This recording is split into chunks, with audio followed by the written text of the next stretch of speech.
अस्सलाम वालेकुम नाज़रीन, मेरा टीवी न्यूज़ में वलीकार आया सायरा सुमरो आऊं आहियां पिरिया गुल। सभ खां पहिरीं हिक नज़र हेडलाइन ते। अमरीका ईरान विच में ॻाल्हियूं ईंदड़ हफ़्ते इस्लामाबाद में ॿीहर शुरू थियण जो इम्कान। अमरीकी अख़बार दावा करे छॾी। रिपोर्ट में चयो पियो आहे त धुरियुनि विच में हिक सफ़े ते ॿधल 14 नुकाती मुफ़ाहिमती याददाश्तनामनि ते कम जारी आहे, जंहिं तहत हिक महीने ताईं ॻाल्हियुनि जो फ्रेम वर्क जोड़ियो वेंदो। अमरीकी अख़बार मूजिब मसूदे में ईरान जे एटमी प्रोग्राम हुरम्स में चिकतान घटाइण, ईरान जे रीचल यूरेनियम जा ज़ख़ीरा कंहिं टे मुल्क मुंतक़िल करण ते ॻाल्हि ॿोल शामिल हूंदी। अमरीकी सदर ईरान खिलाफ प्रोजेक्ट फ्रीडम प्लस शुरू करण जी धमकी ॾेई छॾी। डोनाल्ड ट्रम्प चयो आहे त अमरीकी तजवीज़नि ते ईरान जो जवाब जल्द मिलण जी उमीद आहे। मामला अॻिते न वधिया त प्रोजेक्ट फ्रीडम ॿीहर शुरू कंदासीं। सहाफ़ियुनि सां ॻाल्हाईंदे अमरीकी सदर वधीक चयो आहे त प्रोजेक्ट फ्रीडम प्लस में वधीक शयूं शामिल हूंदियूं। प्रोजेक्ट फ्रीडम जो घटि मुदे वारो ऑपरेशन ॿीहर शुरू करे सघूं था।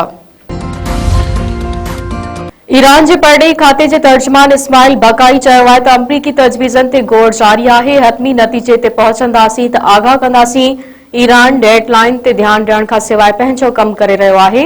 इस्माइल बकाई वधीक चयो आहे त ख़मीसी राति दुश्मन जी कार्रवाई जंगबंदी जी खुलियल भनकड़ी हुई। ईरानी फ़ौज मुकमल तौर ते ईरान जी सूरतहाल ते नज़र रखियो वेठी आहे। वज़ीर आज़म शहबाज शरीफ़ 23 खां 25 मई ताईं चीन जो दौरो कंदो। शहबाज शरीफ़ चीनी सदर शी जिनपिंग ऐं वज़ीर आज़म ली चियांग सां मुलाक़ात कंदो। सी पैक वापार सीड़पकारी ऐं ॿतरफ़नि लाॻापनि ते ॻाल्हि ॿोल कई वेंदी। ॿिन्हिनि मुल्कनि विच में मुख़्तलिफ़ मुफ़ाहिमती याददाश्तनामनि ऐं मुआहिदनि ते सहीअनि जो इम्कान। वज़ीर आज़म पाक चीन लाॻापनि खे 75 साल मुकमल थियण ते तक़रीबन में बि शिरकत कंदो। सिंध में पानी की शदीद खोट, पंजाब तकरारी लिंक कैनाल खोले छॾिया। पंजाब बिना इतला जे चश्मा जहलम लिंक कैनाल ज़रिए 5000 क्यूसिक ऐं तोनसा 5 लिंक कैनाल ज़रिए 7000 क्यूसिक पानी खणण लॻो। सिंध में पानी जी वधीक खोट पैदा थियण जो ख़दशो। इरसा में सिंध जे नुमाइंदे मामले ते ख़ामोशी अख्तियार करे वरिती।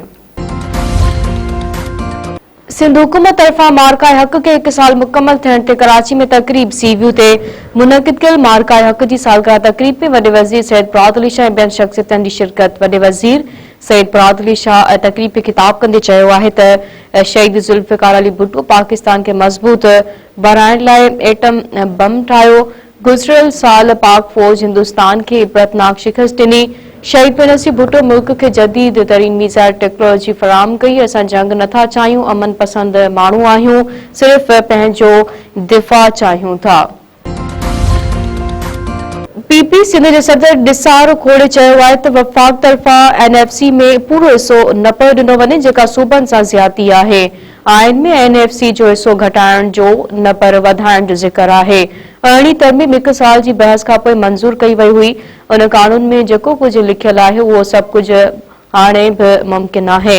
हैदराबाद में आज़िज़ धामरा सां गॾु प्रेस कॉन्फ्रेंस कंदे पीपी सिंध जे सदर निसार खोड़ो चयो त 9 मई जी तारीख़ ते पीपल्स पार्टी ते 2 माण्हुनि हमलो कयो। हिकु हमलो रियासत अंदरि सियासी पार्टी जे सरबराह पंहिंजे साथियुनि सां गॾु मुल्क जे अहम आसासनि ते हमलो करे मिल्कियतनि खे बाहि ॾिनी। ॿियो हमलो भारत कयो, जंहिंखे पाक फ़ौज मुंहुं तोड़ जवाब ॾिनो।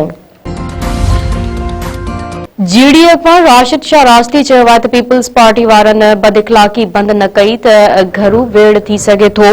जेकर घरू वेड़ थिए त मुल्क में मार्शल लॉ लॻी सघे थो। सियासत जो जवाब सियासत सां ॾियणु घुरिजे। जेकर हिननि खे जवाब नथो ॾियणु अचे त कंहिं ॿिए लीडर खां मदद वठनि। लालकाड़ में जीडी अखबार राशिद शाह राशिदी, सिंध जे अॻूणे वॾे वज़ीर लियाकत अली जतोई ऐं सरदार तेगो ख़ान तेगानी सां गॾु प्रेस कॉन्फ्रेंस कंदे चयो त मौजूदा हुकूमत जो बुनियादी करप्शन ते पयल आहे। उन मां बहितरी जी कहिड़ी उमीद रखी सघिजे थी। ईद जे 3 ॾिहाड़े सिंध जूं अहम शख़्सियतूं फंक्शनल लीग में शमूलियत कंदियूं।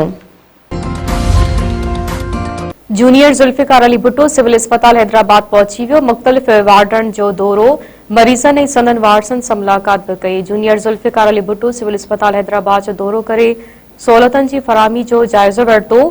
जूनियर ज़ुल्फ़िकार अली भुट्टो सिविल अस्पताल में HIV सेंटर जो भी मुआयनो कयो। अमले का सहूलियतुनि ऐं इलाज जे हवाले सां तफ़सील भी मालूम कया।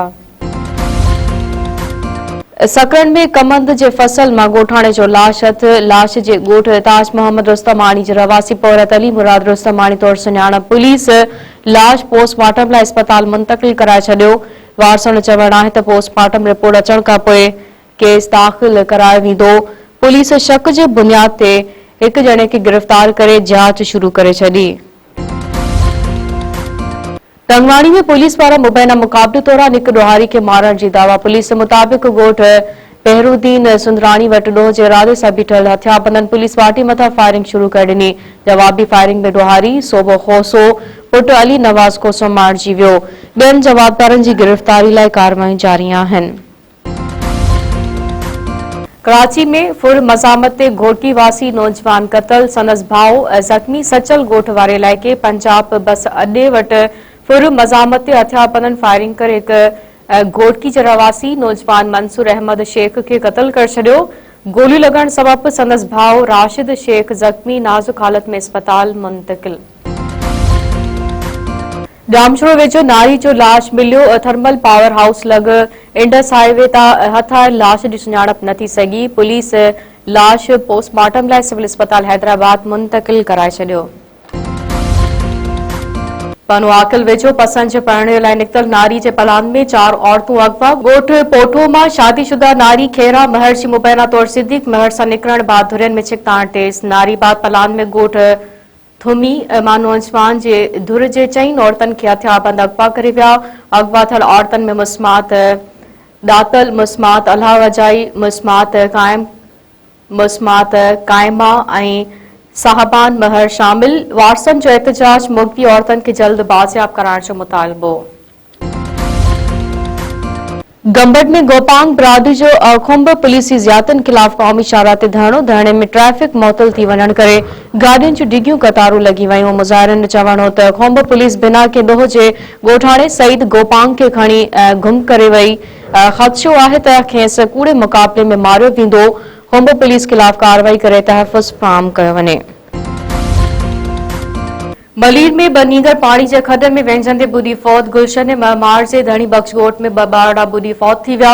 फौती ॿारड़नि जी 10 वरनि जे वसीम 11 सालनि जे ज़ीशान तौर सुञाणप। पुलिस जो चवणु आहे त खॾो तामीराती कम लाइ खोटियो वियो हो, जंहिं में ॿारड़ा वेझंदे बुॾी फौत थी विया। मलकानी शरीफ वेझो जवाबदारनि नौजवान खे कुहाड़ियूं हणी क़तल करे छॾियो। ॻोठ खुदा बख्श हिस्वाणी भर सां घर वायरा वेठल शाहनवाज़ सोलंगी बेदर्दी सां क़तल। वारसनि जो लाश रखी धरणो। वारसनि जो चवणु आहे त संदन नौजवान खे मुनवर हिस्माणी क़तल कयो आहे। कार्रवाई करे खेनि इंसाफ़ फ़राहम कयो वञे। शहदादपुर वेझो घर मां 35 लाख रुपयनि जो धाड़ो। ॻोठ फज़ल बागराणी में हथियारबंदनि ॻोठाणे गुलाम शबीर बागराणी जे घर में दाख़िल थी भातियुनि खे अर्गमाल बणाए वरितो। हथियारबंद घर भातियुनि खे कमरे में बंदि करे 8 तोला सोन ऐं ॿियो क़ीमती सामान फुर करे फरार। पुलिस ऐं गड़दड़ियुनि पारां पेरें ऐं फ़ौजी होतनि जी मदद सां पेरा खंया विया। हिकु शकी गिरफ़्तार।